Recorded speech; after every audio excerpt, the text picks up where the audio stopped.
So let me start this out by saying that I love Friendly Space Ninja. His in-depth critiques of TV series are fantastic, and he has really cracked a good way to review a full TV series. But he posted a video a few months ago that's been bugging me. It was a video about movie recommendations, and at the beginning of it, he said, So I recently had a conversation with a group of people who were complaining that cinema is dead, because all that comes out now is a bunch of sequels and reboots and adaptations of Colleen Hoover novels, and they say movies suck now, and everything is soulless, and there's no point to even going to the theaters anymore. And let me just tell you, that conversation pissed me off. And this isn't new. This is a growing narrative that's been blabbered about everywhere in recent years, especially on the internet. And if I have to give my honest opinion on this, I think this is people lying to themselves. Everybody claims to be tired of franchises, but also that's all they ever go see in theaters. They completely ignore indie movies or smaller movies that aren't big franchise projects, and then they claim these movies just don't exist somehow. And like, what? Why is nobody making sense with this? Pick a battle here. There are fantastic, phenomenal, unique, and gorgeous movies coming out every year. Every year. You're just not looking for them. I have two things that I want to say about this. It shows that Friendly Space Ninja is young. And more universally, it's a common thing among people deep in the movie review space to misunderstand this very common sentiment, either accidentally or in some cases, I honestly think is a bad faith argument. Now, I don't believe that Friendly Space Ninja is doing it as a bad faith argument. I think he's saying it because he's young. If I had to guess, I would say he's between 25 and 30 years old.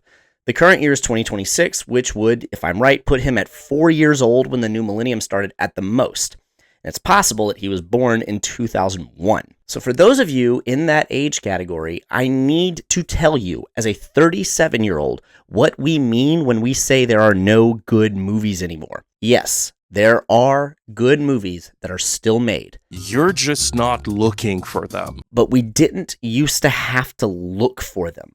They just came to us. I have a series of videos where I have gone through every year on Wikipedia's This Year in Film list and counted how many must-see movies were released each year starting in 1931. I tried my best to be objective. There are a few that I went rogue on, and I admitted that, but I really tried to limit it to movies that are still talked about or are in greatest movies lists or and that kind of thing. So as I went through, things started off really slow. 1931 only had 5, 1932 only had 2. Granted, a lot fewer movies were released as well, which simple assumption tells you fewer movies, fewer chances of quality. But also, when you go that far back, you are at the point where only the absolute best are still remembered. That being said, I didn't reach double digits until 1963 when there were 12.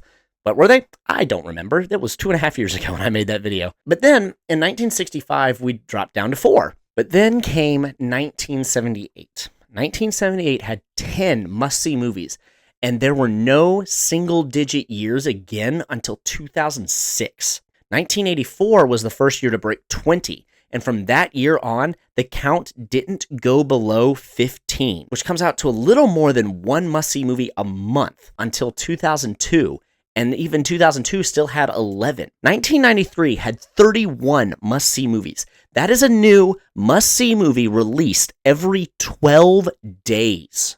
Then came 2009. 2009 had 11. Which is still a pretty acceptable number, but in the 10 years after, there have not been any double-digit years. 2015 had 9, but 2003 had 23. I've only gone through 2020, so I have that filter of time. Do people still talk about this movie that was super popular, or did it make a big pop culture splash and just have no lasting impact? I'm able to answer that question with the gap. As I said, this absolute tanking of numbers not seen since the mid-70s started in 2010. If I'm right about Friendly Space Ninja's age, he was between 14 and 9 when this dramatic shift occurred. And I say dramatic because the numbers tanked quick. As he said, good movies are still being made. Not even in 2020 have I found a 0 year. But the volume has collapsed. But it goes beyond must-see creme de la creme movies. My oldest kid is 10 and my youngest is 6, and I've started showing my kids movies that I enjoyed when I was a kid, but they weren't like all-time great movies for me. They were fun ways to spend an afternoon. Recently, they have discovered that they love Sky High. My daughter has seen that movie 8 times. Now, here's the attitude surrounding Sky High when it came out. You could tell that it was a movie that was probably just supposed to be a Disney Channel original. In fact, there is a Disney Channel original that it steals aspects of the plot from. But someone decided that it was a little better than that and would probably make some money if it was released in theaters. It was a blatant Harry Potter cash-in in the pretty low must-see movie year of 2005, which only had 10. But it is a perfectly good movie. There are no big amateurish plot holes.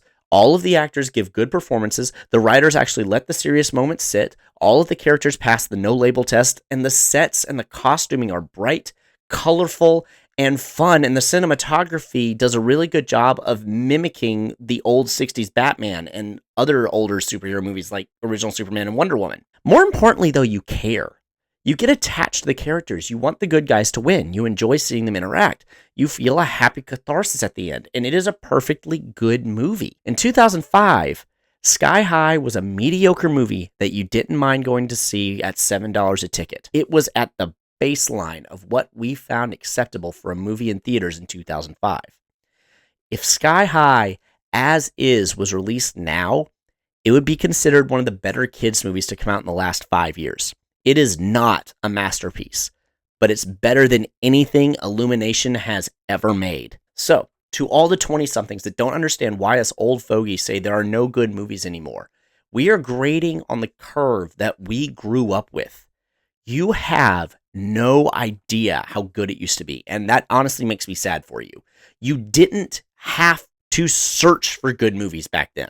Back in my day, great movies were thrown at you like candy in the Candyman song from Willy Wonka. But it goes so much deeper than that.